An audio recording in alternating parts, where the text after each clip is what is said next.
everybody. We are back. My husband is wrapping up his snacking. But we are the Beloved Dorseys Podcast. And on here, if you are new with us, we talk about life, relationships, love. All the things, our experiences. And we share and we talk about them. From a very non-professional standpoint, we are just people out here learning and growing. Our disclaimer is this, that, whatnot, but I don't know. Do what you want to do. Don't quote us. And yes, as my husband said, we are consistently learning and growing. And so we ask that you guys learn and grow with us. If you have information that we don't have, we ask that you share it with us so that we can learn as well. If you know something, if you are actually someone who's qualified in a certain area, we ask that you share those things with us. Mm-hmm. So let's start our episodes off with a laugh and lesson. Mm-hmm. And my laugh is for a few weeks ago. I had my hair in two buns. But I can't see the back of my head, so I can either guess it, which I did at first, and apparently my part was really crooked, or I can ask my amazing husband to help me, and he is a great sport and always willing to help me. But y'all, it took him like 45 minutes to part my head. You're wildin'. No, the 45-minute one was when we was taking your hair out. No. To part my hair, it took... Oh, your whole head? To part from here to here. Just the middle? Yes. You're wilding. Get out of here. No, it really took... You're not going to get on Beyonce's internet and talk. No. I could guarantee you that it took about 30, 45 minutes for him to part my head. As sweet as he is. And y'all, you see him like, Put your head down. Put your head down. He's like popping me with the comb and trying to part my head. But he did a great job. More or less. I never got to see it, but I heard it looked straight. So nobody talked bad about you. Nobody talked bad about me. So that is my laugh. You could have found out the truth. Piss one of your employees off bad enough. So you got a crooked part. Yeah. Nah, for real. All right, so my laugh and lessons. I don't really remember what my lesson was, but what I do remember my laugh was. The potato chip was your lesson. Okay. I was just like, where am I getting a lesson out of potato chips? So, we were watching Netflix and watching shows together as we usually do. And I stumbled upon this one show that I was like, let's just check this out. I put it on and Money was like, oh yeah, I started this, but I finished the first episode. I'm like, yeah, let's go ahead and start this. I think you'll like it. We get in episode like 2. We're halfway through the second episode or so, and she's like, what's going on? And then she starts shuffling through her phone, pauses, and I'm like, what are you doing? Just shh. Scrolling, looking. Correction. I didn't watch one episode. I watched episodes 1 through 10. So she watched the whole season of a not 30-minute per episode show. These were hour-long episodes or 45-minute long episodes that somehow she forgot about the other... I don't know what's 10 times 45, a whole lot of more hours of the show that she watched. Foolishness. Am I doing my lesson? Straight from here? Yeah. You can all right, so my potato chip lesson. I am working on just bettering myself and being better and being a more conscious person, growing in personal ways and always in our relationship. Money is brought up to me before that. She feels like I have control issues in a way that when she wants to get something or buy something or eat something, generally for us, not just something that affects our pockets. she will tell me that I make comments or I control her. I'm like, oh, you don't need that, or why are you getting this? So we're in the grocery store. Truth be told, I was just going to slide out by myself because I knew this situation was going to happen. What happened? I came there for, I don't even remember what I came there for. But I know what I didn't come there for were some of the things that my wife was grabbing as she's going through the grocery store, because she has things in her mind that she needs, or she sees some things and I'm like, I didn't know I needed that. Let me put this in the cart. So she had grabbed one or two other things and I'm just like, I'm chilling. I'm like, everything that goes in the car is just a little jab. Like, hey, shut up. Just chill out. Relax. Then she comes past. I picked up a lot of stuff. She did. I'm just telling you my experience. I'm telling you like 3 things. I'm just telling you I got jabbed 2-3 times. Yeah. I was like, hey, all right, ooh. She gets past these chips and she looks at them and she's like, I'm gonna try these. I'm like, bro, you don't need those. I cracked. And she looked at me. Truth be told, it was the first thing I picked up. I'm pretty sure. Nah, that's absolutely not okay. true. Well, then it was the second. Yeah, it was only like that. It was only like I picked up like olives, and then I got to the chips. The first thing was beating me for a while. It was like, bam, say something. Nah, come on. Nah, but you should say something. So we get to the cauliflower chips. I'm like, bro, you don't need those. She looks at me, and I was like, you know what? I'm wildin'. You're grown. Do what you want to do. One, I wasn't interested in the chips. I didn't really want her to get the chips because I felt like she was just seeing things and grabbing them. And then I bought cauliflower chips before and them things wasn't hitting. But she likes different things, whatever. She's grown. We get to the house later, she's eating the chips. I don't remember when I came back and asked her, but a good number of the chips was gone. Just more than half. I said, so what's up with the chips? How were they? Were they good? She's like, yeah, at first it was okay. Then after a while, it wasn't. And I don't want any more. And so the moral of my story is, I'm right. Trust yourself. Go with your instinct. That's not the moral of this story. That's what I learned. Wow, really? Nah. Okay. The lesson for me was in just working on that growth. Even if I was right-ish, it's still, the battle or the issue wasn't about being right in more of how I make my partner feel. I want her to feel control. Whether or not the result was the same, where she would have gotten them the next time we're in there, I doubt she's ever going to buy those chips again, but that doesn't matter. The purpose is how I'm affecting you and showing up in our relationship. So it was a moment where I recognized my growth. And so it was like a double win, honestly. So speaking of which, that transitioned us into the topic for the episode, which is control issues. Yeah.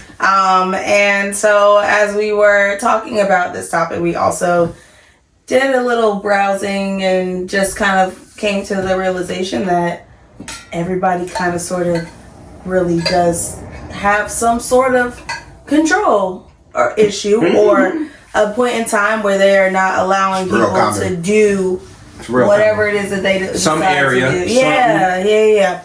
Whether don't touch my car. With your children. Don't touch my AC. Don't touch my kitchen. Don't touch my leftovers. Don't touch my food. Don't touch my sweatshirt. Don't touch my food. Don't touch my bag. Yeah, that's me all day. Don't go in my things. Don't go in my things. My side of the house. But did you ask? But did you ask? So making comments or being controlling is something that is pretty consistent, but there becomes a fine line between this is a regular, normal, like probably shouldn't do it, and this is more destructive behavior and behavior that could be detrimental to the progression of somebody and even the progression of your relationship. Detrimental to yourself. How does this behavior make other people feel, or your partner feel, or other people feel? How are you affecting your environment with? And I feel like when you make those comments, you're essentially saying, What I desire is correct. Mm-hmm. What you... Oh, yes. No, this is the way. Yeah. Yeah, there's my way, and then there's what y'all be doing. Which is wrong. Which is big wrong. Right. Wrong. Which is big wrong. I think that kind of trickles down, and also kind of brings us to, we were watching a show called The Parent Test. Okay. And there's like 12 different types of parenting styles, and there is the natural parent, the traditional parent, the authoritative parent, high achieving, new age, natural, strict. Strict. So there are all these different types of parenting styles, and essentially, some of them were more the child-led one was more so expressing like leading with what the kids want to do and how they grow. You are just there with the kid while they choose things that they want to do. Right. As opposed to the what's the high achieving or strict?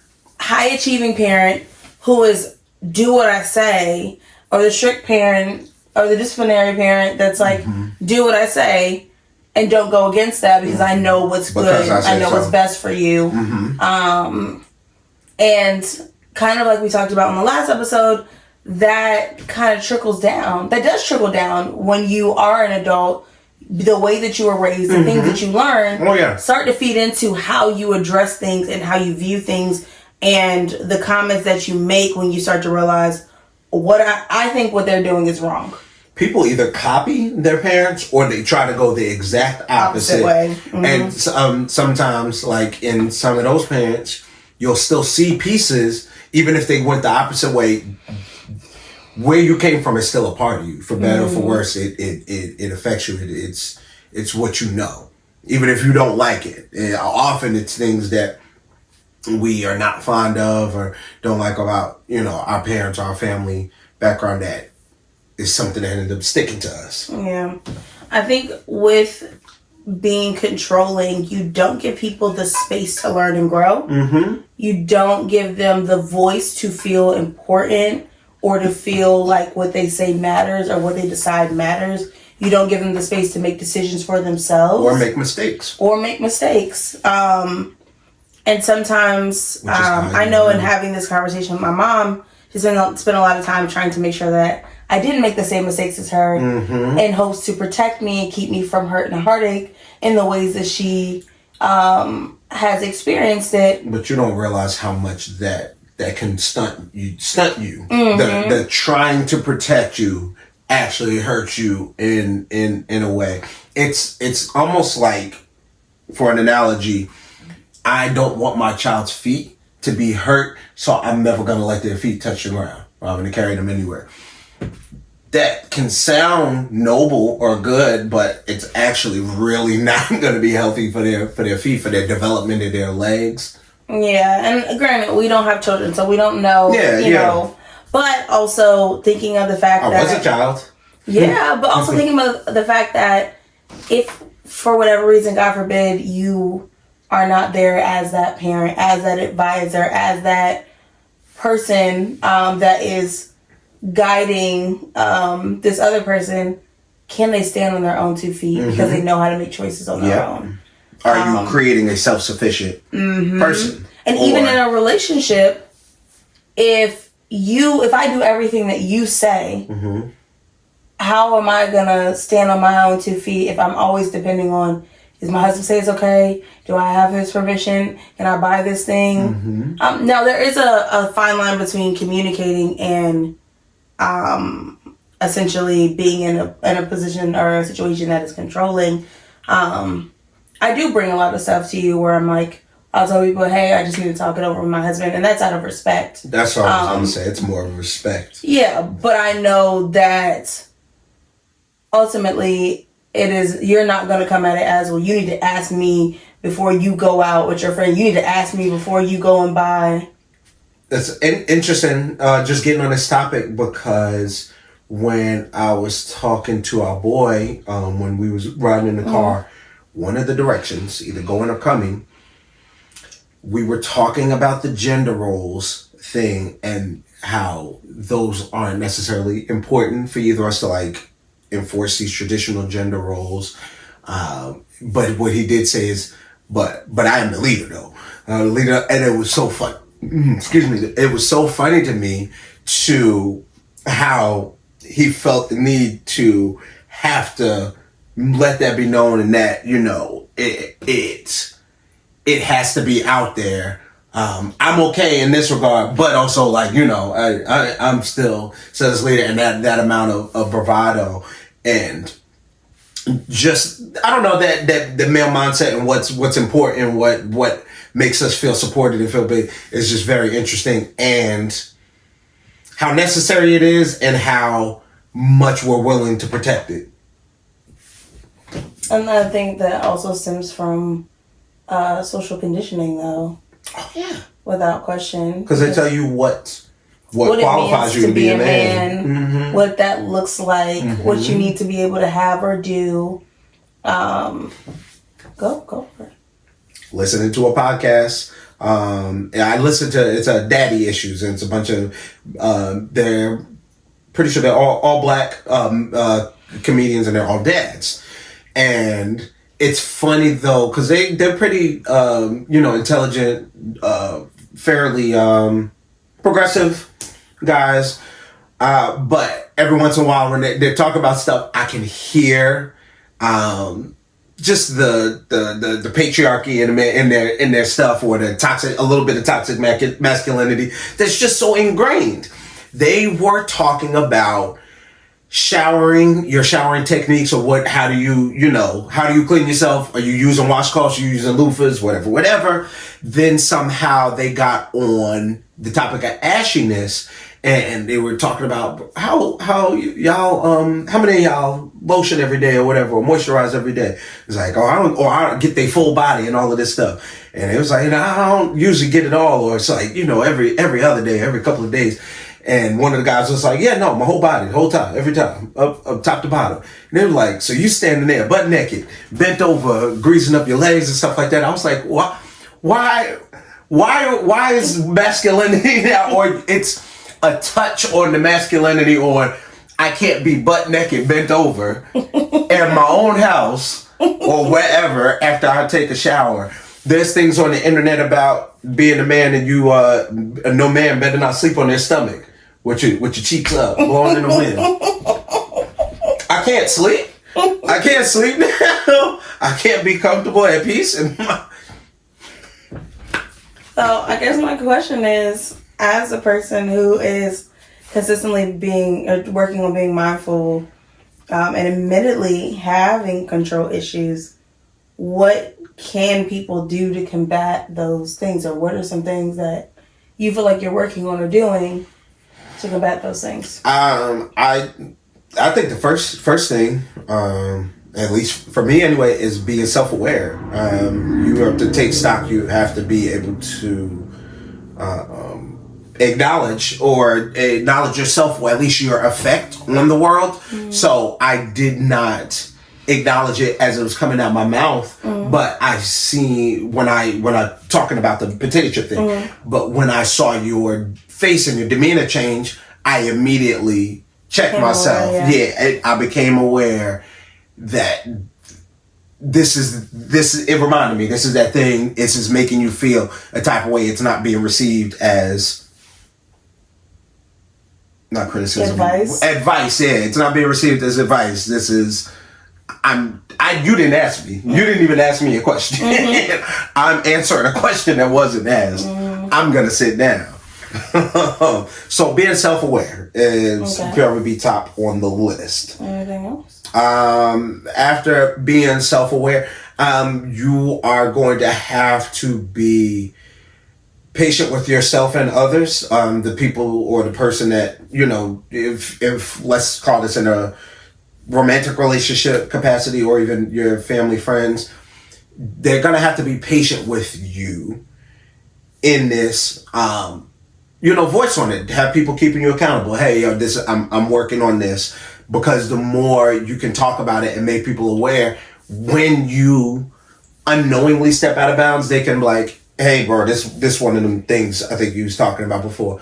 Oh, okay, I didn't even realize. Okay, I didn't even realize I was doing the thing, and so they can also help reinforce that. What? Oh yeah, that was already on there. What? What's some harm there? Yeah. Oh, go ahead. That's your question. Okay. Oh, you're fine. I was gonna just ask a question. What harm can come out of being controlling? What are some experience you may have had or seen where? Got you. Before I answer that question, I think also adding to it is the controlling comment that I'm about to make, where I'm essentially imposing on someone's choice. Is it even important or necessary? Is the thing that they're doing harmful to them? Oh, you're putting that filter up before it comes out of your mouth. Yeah, I'm saying, asking yourself, is this thing harmful to them? Is it going to hurt them, or is it something small that they can learn from? Because stopping a child from touching a hot stove, it may come off as a command that is stopping their free will, but also it is protective over them from because impending danger. Right. Don't touch that is a command, but I think that's yelling or making a command and having a control issue. I don't think are the same thing. That's would be conflating that idea. Yeah, I think some of it is also having a conversation that brings in the importance that is helpful. Something that my mom and I worked through is when I was younger, I wore uniforms, and so when we go to the store and pick stuff out, I'd be like, "Oh, Mama, look at this!" And we have different styles. We like different things. Some things I wear, and I'm like, "Oh, my mom would like this. I already know. I know how she is," and she would think this is cute. And then some things I wear, I'm like, my mom probably won't like this. It's fine. It's something that I like. But we kind of had that like back and forth issue.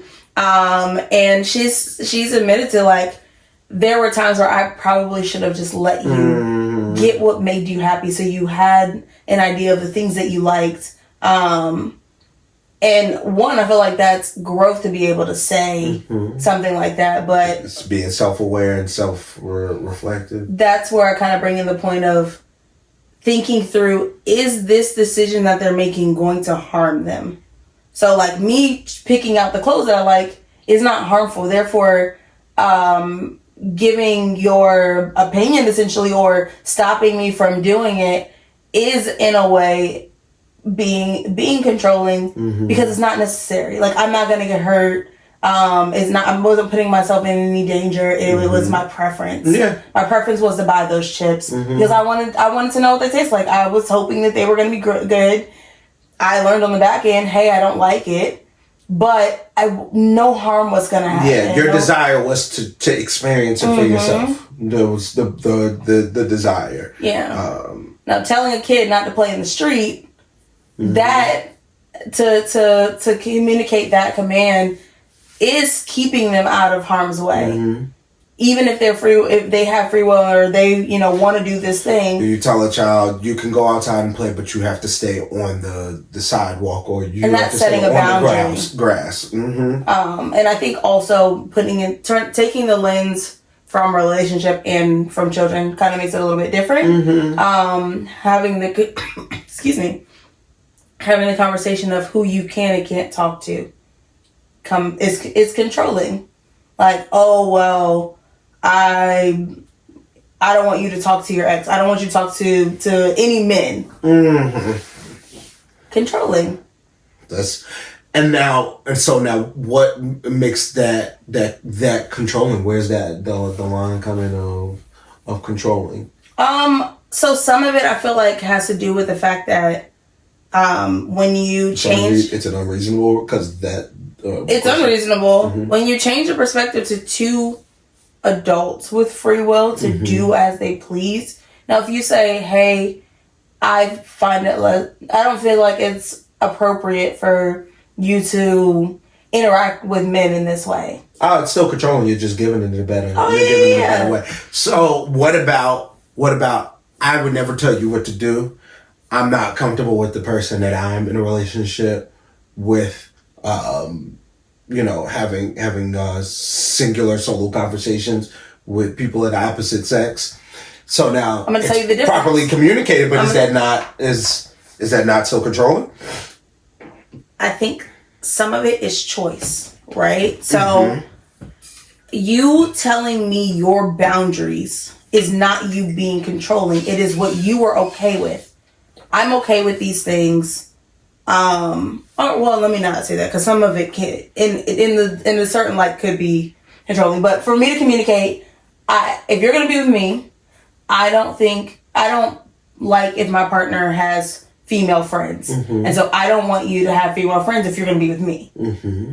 Then at that point you're like, well, I got female friends. What's more important? And then you have to make the choice. Now, me coming to you and saying, I don't care if you and so-and-so have been friends for 20 years. You need to cut her off because you're with me, and you need to do this because it's disrespectful for you to have a female. Now, so is controlling only controlling if they make a demand? Is it not control? If I present it in a different way, am I not still having controlling traits? I.e., I tell you, I'm not comfortable with you liking men's pictures on your Instagram or their comments. These are all examples. Like these are, for the record. These are all examples. This is not how we operate. These are all examples.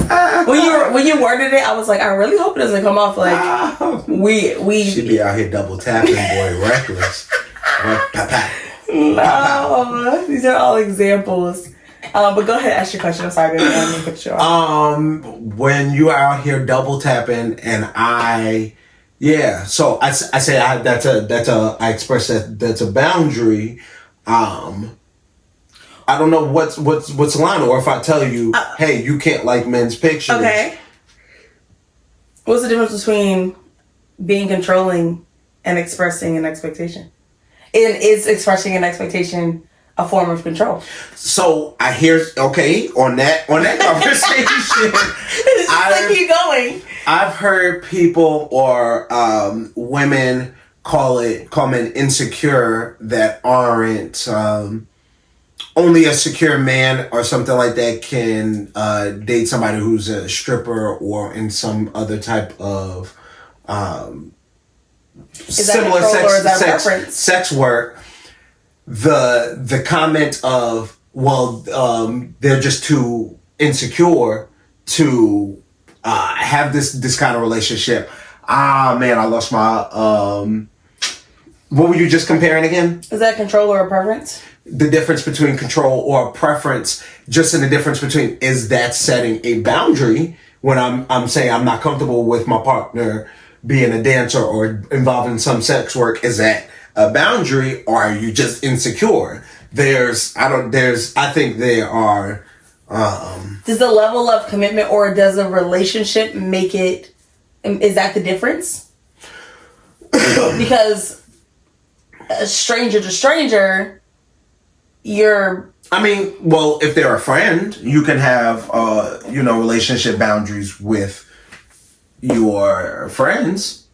Right. You don't care about. But if I tell my friends, okay, so is it controlling if it has an ultimatum then, and not controlling if it doesn't? I think that gives the facade of you having a choice. So I feel like that graduates from just straight control to manipulation to an extent. If I say you can do whatever you want, but I'm not going to be in a relationship with somebody that does this thing. There's a lot of questions. if you say I'm not going to be in a relationship with somebody that does X, Y, and Z, how do we differ if it's a control issue or you being controlling and you setting boundaries?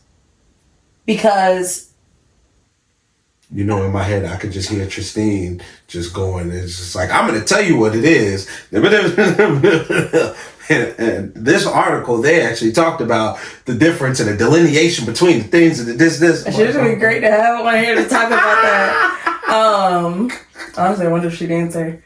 But yeah, I think there's so many ways that this can go, and I think when you impede on someone's right to choose for themselves by stopping them from having that ability to choose, I think that is control. That's being controlling. That is me stepping in and saying, hey, what I say is what's right, is what's important. And so I am going to try to stop you from doing what you think is right or is important, because what I feel like what I'm saying or what I think is most important. And I want you to do what I said to do. So I've mentioned it, or I feel like I've said it to you before. I don't know if I've said it podcast purposes, but previous relationship I had with somebody that did modeling, but they did the urban modeling where you basically naked, most of the time. And I knew this going in or seen it beforehand, and I'm in us coming to start a relationship. I'm like, hey, I know this is something you do or something that you are, like doing, passionate about. I don't know that I would be comfortable in a relationship capacity if my partner is doing this. I'm never going to tell you not to stop doing something you're already doing. That doesn't make any sense to me. But so this has to be your choice. And she chose to not do the pictures anymore. She actually, I think, wasn't even active in it at the time anyway. But even in hindsight, or the close of the relationship, looking back or reflecting, I still felt other controlling tendencies in that relationship where I wasn't expressing relationship, maybe boundaries or my insecurities or comfortabilities, and that came off more controlling. What was it that I did? She had a bathing suit that I think she was going to pack away for some girls trip or something, and it was a very little bit of fabric. It was very, very little bits of fabric, and I just was like, I'm just going to hide this because that's what makes the most sense. Forget an argument. How about I just hide this? Now we don't have to worry about it. And that's controlling. And I wasn't even aware of it at the time. I wasn't even aware of it being harmful. Just protective, overprotective, insecure boyfriend. That's like, hey bro, go do your thing, but wear clothes while you do your thing. I don't know. When you begin to operate outside of where you have the rights. Operating outside of your rights is, I think, when it starts to become a control thing. You, as a teacher, have the right to guide your classroom in a way and create a culture in a way where your students can be successful.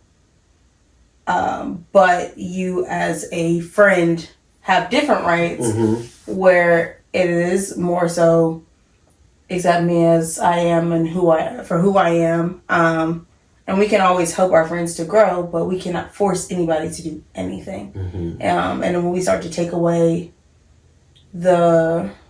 somebody's choice, agency over their agency over their body, agency over their life, agency over their decisions, because what we think is right, or what we think we feel like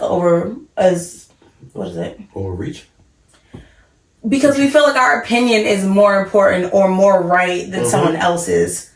I think I think that's when it starts to become a control thing. What I was gonna say is, I nannied for a year, and I worked with a 2-year-old who turned 3, and he is so awesome, and I love him so much. But in working with him, I realized that I could be for lack of better words, kind of controlling and being like, hey, don't touch that, or don't sit that like that. Or don't walk with your apple or something. Like, so you need to sit down at the table. He wasn't hurting anybody. He wasn't making a mess. He wasn't, doing anything wrong. He just wanted to stand. He wanted to walk. He wanted to... So get from under the table. Why are you sitting watching your iPad under the table? Under the table. Just sitting there quietly. Not bothering anybody. Go sit in a chair. Not bothering anybody, and realizing I had to take a step back and realize, is he hurting anybody? Is he hurting himself? No. Is this thing that I'm about to say, does it really matter, or is it just bothering me? And a lot of the times it's just something that, it's a minor annoyance to me, but it is something that makes him comfortable. It is something that he enjoys. And so who am I to step in and tell him he's wrong for doing this thing in the way that makes him happy or makes him comfortable, because I feel like he should do it a certain way. How have, as we talk about the control issues and how they can harm or affect people, is it something you've experienced in your relationships in the past, or friends' relationships where y'all talking about and seeing, control issues? I made that post about that guy and that date. That was crazy. This man, on a first date, it would seem, this is a first date. Oh, he was telling her she couldn't order certain She stuff? was so excited about scallops or something. She was like, I'm really excited about scallops. So he was like, you should let me order for you. Yeah, absolutely not. What am I going to get? You're going to get what I'm getting, which is steak. And then tell her about watching her calories or so. I was like, bro, what? But I was like, is this a thing? There's It's weird. It's weird to want to have that much control. And I think that kind of starts to play a role in unrealistic expectations of what you feel like your partner is going to do or how they're going to be. And so much so that you want somebody who's not going to make their own decisions so that you can make them. That's why folks be getting people 15 years younger than or under the age of like... in an inappropriate 21. Amount of distance when somebody is still growing before they're fully mature. Yes. Because our age, you're 5 years younger than me. That could have been wildly inappropriate if I was 21 and dating a 17, 16-year-old. Bro, get out of here. Yeah. Or even you're 18, fresh out of high school, and I'm 23. That's uncomfortable. For me. I've been in that situation. People do it. That's uncomfortable for me. I've been in that situation. That situation was very controlling, very manipulating. This was before I realized that gaslighting was even a thing, and not being able to make choices for myself, or not making the choices for myself, or listening to somebody because they're older than me. And I used to use the term, I didn't want to be sunned.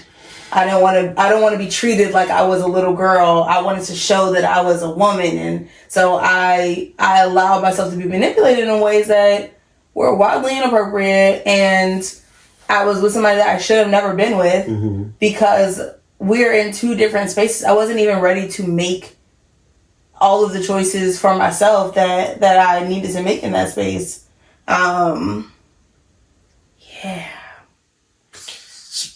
Speaking on sunning you, maybe a combination of you bringing it up and me being trying to be more mindful of not taking that stance of, because I'm older than you. I inherently know more, or but that can be a form of being controlling, kind of putting your age or your position over somebody. You lord it over somebody. Yeah, you ever done this yet? And so now I'm gonna teach you because I know, because I'm older than you. I'm gonna teach you because I know, because I make more than you. I'm gonna teach, like, instead of giving that person the space, there's a difference between giving advice and giving a command. And I think that's the where the controlling thing comes in. If you're saying, hey, babe, I don't think those chips are really good. I've tasted something similar. I didn't like them. You know, feel free to get them. But that was just me. That was my experience. You may not like them, which I feel like you kind of did in the end of it. When we had that interaction. Possibly, my mind focused on the interaction in your face. Yeah, that's what I remember. You made mention of you trying something similar in the past, and I had tried the cauliflower chip that I liked, so I thought it was going to be that. And so when I opened it, of course, it wasn't. But because I had something similar, and the flavor is actually good. Yeah, it's just the texture consistency of it is. But making a suggestion and telling me, no, I can't get that because I don't need it. Yeah. Or no, I can't get that because, you know, I don't need to eat that. Or no, you can't get that because you don't need to. And I never said, no, you can't get that. I'm saying, bro, you don't need that. But the implication in it is, don't get this, put it back. I also, some of the way that you say things as general, but some of the way that someone would say something is a form of control, but passive-aggressive. Being passive-aggressive, being manipulative, gaslighting somebody, and trying to make them feel like their decision is wrong so that they can then follow what you said. Yeah, fat shaming falls into that. This is what the guy was doing with the, do you want to drink with so many calories? Nigga, who are you? Yes, I do. Actually, I want 2 of them. Thank you. I'll have 2 of those. You keep counting the calories. I ain't counting, but you can let me know at the end of the night how many I got.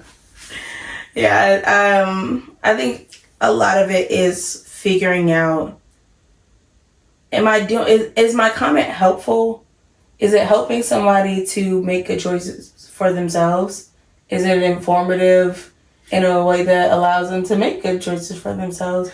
But I cannot control whether they make that choice or not. I can't ask that many questions before I ask a question. I can't question the question that many times. I'm like, I get like 2-3 seconds. The problem is, more often than not, the stuff is automatic. So it becomes okay correcting in the moment. 'Cause for me, words be coming out my mouth and I'm like, oh, okay, we're going to stop on this word. Wait. Not good? Okay, hey, take it back. That's fine as a person who is learning to unlearn things and behaviors that you've learned that you realize may not be healthy. That's fine. 20 years down the road, you're eventually going to realize, like, okay, think. Okay, I don't need to do that. Okay, that's unnecessary. Yeah, right now you corrected. That's somebody that wants. Never mind. You good? What was you gonna say? No, I'm good actually. I was I'm about to go over here and grab something. It's hot. That's what. So y'all gonna be hot. It'll be hot. The block. So for me, relationship wise, I think it was reflecting on things like that, and when I became conscious of or learning that doing things like that is I'm being harmful. It is a type of aggression, is control issues, and seeing it from other perspectives or getting feedback. I personally wanted to do better. I wanted to change. I did not want my partner to feel like I am controlling them or taking away their choice. Yeah, that it didn't make me feel good when you told me about it. I was just like, "What you mean? I'll be controlling?" It was like, "You do it all the time." I was like, "Me and me." Yeah, I think I've definitely felt that way about grocery shopping. Definitely felt that way about grocery shopping. We don't need to get that. Only that. But why are you picking that up? You do be grabbing stuff. Because that's the balance. And then on the other side is money will come home with something. I'm like, bro, what is this? I saw it in the store. How much was it? I don't even know. I told you. Sometimes I know. Justin, who spent $80 at the store? When did you spend $80 at the store? Baby, that's the store you went to. Lemming? What's lemming? Do you know what lemming is? Who spent $80 at lemming? We need to figure out who this is. Is that Asian store you was up I was like, in? dang, I told on myself. I told on myself. Yeah. I was like, man, if I could just take it back, we wouldn't even have this conversation. I wouldn't have never known. I told on myself. But that's the laughing right. But it's because I like to try new things. I don't like to eat the same thing every day, do the same thing every day. I like finding new things that I like. I'm a creature of habit. If it works, it works. Let's go. No, I'm like, run it till it don't run no more. Look at this new snack that I got. Ew, disgusting. Look at this new snack that I got. Ooh, this one's good. We should eat this one again. Your example was terrible. Ooh, look at this thing I got. Bah, I don't like this. Ooh, look at this thing I got. Bah, I don't like this.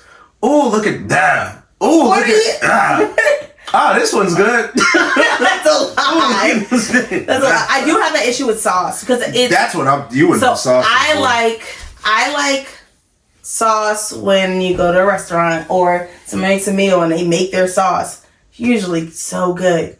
But a lot of the sauces that you buy in a bottle, they have preservatives in them. Therefore, they do not taste as good. They taste like they have preservatives in them. They taste vinegary or they taste whatever. I don't know, but I don't like them. So we end up with a refrigerator full of sauces that my husband loves. He thinks they're great. I love that. I find stuff I like, but like, I'm going to use what we got. I'm like, what's in here? What's the fridge? You bought this thing? I don't want it. You can definitely have it. Because I would have just thrown it away, but I try not to throw it away because I don't want to waste money, but I know I don't like it. Hence why I cut it off at the source. You don't need that. Mm-hmm. Put that shit down. That's why Costco is great. Because you can taste out. Oh, I was just like, so you can buy it in a pack of 32? So you can taste the stuff when you go to the house. That makes no sense. Oh, okay. I mean, there's no other way to know if you like it or not other than to buy it. I don't think I like that pink sauce. You tasted it? I haven't put it on anything. I tasted it. I didn't like it. Oh, that's unfortunate. Well, it's not horrible, but it is kind of strange. You know what we need to do? What? Hit this Chick-fil-A. Try that cauliflower sandwich. Zeke. Dramatic. Chick-fil-A. Yeah, let's do that. When do you want to do that? Let's make that happen. Yeah, we could do it this week. You got hair over your eyebrow. But anyways, so let's say, don't be controlling. Work on yourself. It's that simple. You just go self, I'm not going to be controlling. And then automatically, without any extra additional work, you're healed. That's how it works. You just say, self, I will not be controlling. And then yourself says, I agree. And then you're good. No extra work on the back end. That's it. No self-reflection at all. No. It definitely requires self-reflection. Definitely requires self-awareness. Mm-hmm. Definitely requires conversations. The people around you also, if these are people that love you, mm-hmm. should be helping making you aware of things you may not be aware of. You probably heard it. It's the fact of wanting or caring enough about it to make the change. Often people's control issues supports their way of life or mm-hmm. reinforces their reality. My control issues have kept me alive, or they kept mm-hmm. the house in the shape it is, or my family in the shape it is. But whatever the thing, it did something. Also, I'm fit to keep doing it. Realizing what forms of control are appropriate and necessary, mm-hmm. like you said, keeping your house in a certain shape, and then realizing that everything's not going to fall apart if, you do keep a clean house and there happens to be a sock on the floor. Your mom's control issues keep me from having to do as much. And so that I feel like hers benefit me. And if I'm like, you need help with this? I mean, she got 8 arms coming out, cleaning stuff. Like, I'm like, okay, well, I'm here snacking on this. If you need me, I got you. I'll pick it up. I'll put it back down. And I'm going to go sit. But I feel like I'm definitely the same way. Mm-hmm. Or I definitely was at one point mm-hmm. because I remember you telling me to let you help me. Is that in the chat? So, well, that's more so on. We talked about last episode.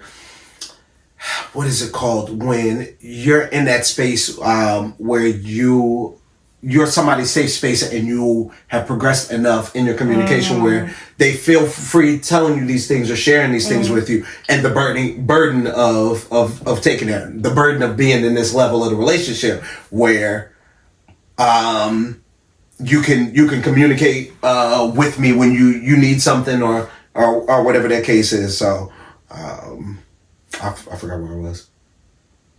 We're talking about you telling me to let you help me. Yeah. So okay, in that getting to that level of the relationship, then you do start asking for help, and then maybe, or you become more comfortable in it, and then maybe there's something was like, oh man, I wish you didn't ask me for this, but then I'm remembering, it's not big enough that I want to dampen this progress that we made. Yeah. I gotta accept the things I've been asking for. That's where trust comes in. That's where, like, if you ask me to let you help me, then if I ask for help, you then have you gotta follow through. Yeah, because then I'm gonna be like, see, and that's why I do things by myself, because when I asked you and you said you do it, you either didn't do it when I asked you to do it, you didn't do it how I asked you to do it, you didn't do it at all. Like, there you can reinforce somebody's will to just do it themselves by not honoring their standards. Yeah. And that's a two-way street. That means that I have to communicate with you. I want it done this way if I'm that specific. But you also, as a person who is wanting me to be more open, have to be willing to receive that openness. Yeah, there's definitely going to be more. There's going to be baby steps in that. Letting go of the control. My control issues don't... I can't say my control issues specifically come in. All right, guys, it's me and you.